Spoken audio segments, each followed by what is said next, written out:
Hello, Cancer Wellness community. I'm Shayna Komar. I'm the dietitian on the team. And welcome to our last cooking demo of the year, 2020. I can't believe it. I want you to grab a cup of tea and cozy up because Chef Hans is about to start a wonderful cooking demo to inspire you with some one-pot meals. You're going to hear him talk about wellness bowls a lot. He uses a hearty grain with proteins. Some of them are gluten-free, lots of vitamins and minerals, and also fiber in those grains. Then he's going to add some vegetables to it. He's also going to have a probiotic in there, probiotic being sauerkraut in his wellness bowls, and they are very good for your gut, for gut health, and for your immune system, especially during this time of year and this 2020 in general. And each bowl, it could be one meal on its own, or you could break it apart and then have it at different times. But I hope you enjoy. Again, grab your cup of tea and cozy up because Chef Hans is going to take it away. Thank you so much, Shayna, and hello to everybody in Cancer Wellness virtual land.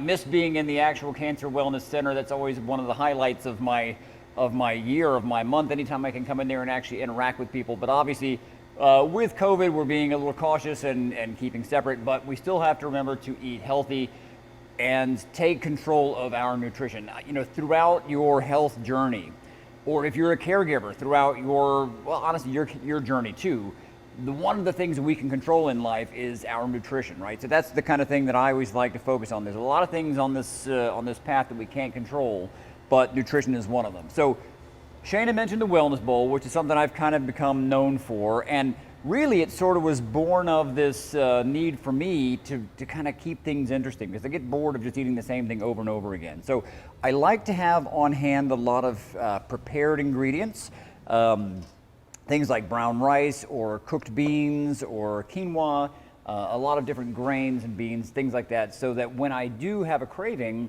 I don't have to wait the hour or half an hour to cook those things. So in my fridge, I had some cooked brown basmati rice. Took about an hour. It's very dense, chewy, kind of a nutty flavor to it. And I thought, let's make just a simple rice and beans, which you could eat hot, which is a fantastic meal. Beans and rice and beans.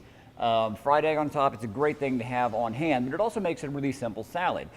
So for this preparation, all I did was take, again, cooked beans, dark red kidney in this case, but you can use anything that you have on hand. Some brown basmati rice, which is higher in protein than the traditional white rice. I had some fresh parsley, and then I grabbed just a simple Greek vinaigrette. Now, we've done entire classes about how easy it is to make salad dressings, and I make my own salad dressings all the time, but if you have, whatever you have in your fridge, if you have a classic Italian, hopefully you're buying the good vinaigrettes, and you're looking, you're being that label sleuth we've talked about in so many classes to make sure there's no bad ingredients in there. But just a simple light vinaigrette tossed in with your rice and beans creates a fantastic cold salad. Honestly, even if you needed something warm, that vinaigrette on there is fantastic warm. So this is going to become kind of one of the foundations of our wellness bowl. So I'm kind of dividing the plate up into three kind of main categories. So this becomes one slice of the wellness bowl pie here. And I've got some leftovers for later. Then I want to make a kind of a more traditional salad in the sense that there's going to be some greens in there. And then to that end, I love using the baby kale. And this is a mix of baby kale. It has 3 or 4 different varieties in there. But that lacinato kale, sometimes known as dinosaur kale or cavolo nero, has got that really deep, dense chlorophyll kind of a flavor to it. And by using the baby kale, it hasn't had a chance to become very fibrous or stringy. So you don't have to worry about removing the stems. The stems are still tender, very easy to chew, very easy to digest. So I've got just a nice handful of the baby kale, but spinach would work as well. The only thing I wouldn't use would be a very delicate green. I like using, again, the kale that has some structural integrity. So if I make it now, it's still going to be good tomorrow or even possibly the next day. Whereas if I used a proper spring mix, it gets really limp and it's great that day, but down the road, it just doesn't hold up quite so well. This is cooked quinoa, and I stress cooked because I forgot to say that once, and somebody put raw quinoa on there and almost broke their teeth. You cook it just like rice. It's a 2-to-1 mix, 2 parts water to 1 part quinoa.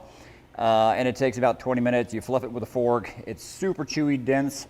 It has a kind of a mild nutty flavor, but the most important thing about it is it's super high in protein, and it is a complete protein, meaning it has all the amino acids that our body needs to properly function and digest. It really is the perfect human food. I often joke that if I had pet humans, this is the thing that I would feed my pet humans every day. So that's quinoa. And again, excellent to have on hand. I use it as a breakfast cereal. I mix it in with scrambled eggs. I put it in soups. It's just a fantastic thing to have on hand. So those two items, and then I'm going to use some fresh sauerkraut. Now, with a name like Hans, I'm sort of contractually obligated to make my own sauerkraut. This one happens to have some red cabbage in there, but I stress fresh sauerkraut. So even if you're not making it, when you buy it at the store, don't buy the canned stuff. Don't buy the stuff that's on a shelf. Buy the refrigerated stuff, because the bacteria in here are amazing to aid in digestion, those probiotics that Shana mentioned. This particular one happens to have red cabbage in there, so it's a little red. And the liquid that's in there is really where that deep, deep concentration of probiotics resides. But it also has that sour, as in sauerkraut, it has that flavor. So instead of having to add vinegar to this, I got some of the extra juice in there. So I'm going to put in the sauerkraut. It gives that crunch, but it also has, again, that kind of a vinegar kick that you would look for in a salad dressing. So that's going to go in there. And then I will put a little bit of good oil. You can use an extra virgin olive oil, or this is avocado oil that I had on hand. So I'm going to throw that in there. But if you like the flavor of the oil, if it has that kind of buttery feel to it, that's going to be perfect for this little concoction here. So I'm going to mix this together, and that is going to be kind of part two of our wellness bowl. And we said this a lot in many of the classes at Cancer Wellness, that you eat with your eyes first. So part of this, of course, is nutrition, and that's the main part. But the other part is the aesthetic, right? It's the way that it looks on the plate. It's the way that it feels as you bite into it. So it's that texture, the color, the flavor. All of those things are super important. All right, so there is that salad, round two. Then the third component is going to be a hummus. So this is a hummus that I made. Of course, you can buy ready-made hummuses, but they're so easy to make and they're so inexpensive. Just cooked chickpeas, garbanzo beans, same thing. And in this particular one, I took some cooked carrots. So I had some carrot coins that I steamed with a little ginger, a little garlic, just until they were knife tender. It makes an excellent side dish as a hot item. But then if you have any leftover cooked carrots, I just threw them in the food processor with the chickpeas, a little more garlic, a little more oil. So I'm going to throw this, I'm just going to give a nice pile of it here, onto the plate. And I kind of like doing the spread method. I kind of like making it as a foundation. And then I'll take some of these raw carrots, and I'm going to kind of use that as a divider here between a couple of my salads. But these are perfect for using almost like a chip, right? Just scoop up the hummus and eat that. So kind of makes a nice little barrier there. And then continuing with our presentation, I've got some pickled daikon, but honestly, fresh daikon. It's a radish essentially. So if you can't find daikon, just little red radishes, again, for that crunch, for a different texture. These are some that I pickled, so they have a little bit of that kind of a sweet sour kick going on there. Also, it's a different shape, so I'm just kind of building some height and structure there. I have some fresh tomatoes, because why not? You can never go wrong with some fresh tomatoes. So I'm going to put like a little pile of fresh tomatoes on here. And oftentimes you might have one of these be your favorite ingredient. This is just a little sea salt I'm putting on the tomatoes. But where these things meet, sort of the border between these items, you kind of get a different flavor. So you might love the hummus, but where the hummus kind of meets the tomatoes, you got a new thing. Or where the bean salad meets the quinoa salad, it becomes a new thing. So I love each of these components, and I do tend to build them in little areas, but don't be afraid to kind of mix and match those things as you go along. All right, then to kind of finish this up, add some texture, I've got some toasted pumpkin seeds. You can buy them ready toasted, you can toast them yourself. These I just did in a skillet with a little honey buzz, which some of you might remember is a spice that I make. And then lastly, I've got some popped sorghum, which is like popcorn in that it's a grain that's been popped, but unlike popcorn, this is high in protein, whereas popcorn is negligible, if anything. This is about 4 grams of protein, so it's a little crunch, a little visual appeal, and no carbs, no gluten. In fact, all of this is gluten-free if you have any issues with gluten. And then that is pretty much it. All you're missing is the utensil. I made one earlier, so that came out a little different, but But that's the fun of it, right? It's always fun to kind of mix and match and play with these things, and you're creating something that is kind of, it's stimulating on all of those aspects. So when you sit down to eat, you don't feel like you're just sitting down to another bowl of gruel. You have these little areas that if you get bored with one, you can jump to the next and enjoy that variety while still getting in all of those key nutritional components as you eat.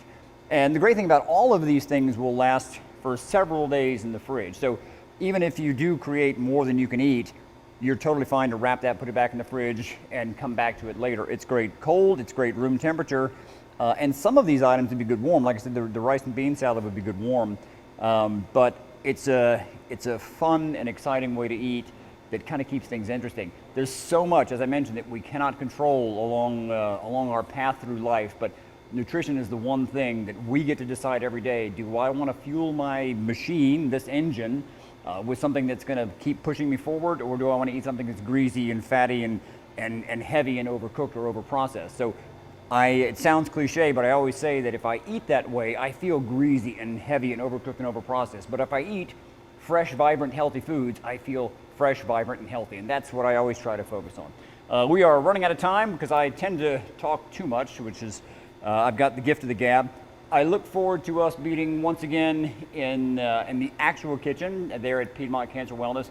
I love my family there. We've been doing this for a very long time, but I am glad we were able to find a way to visit you remotely.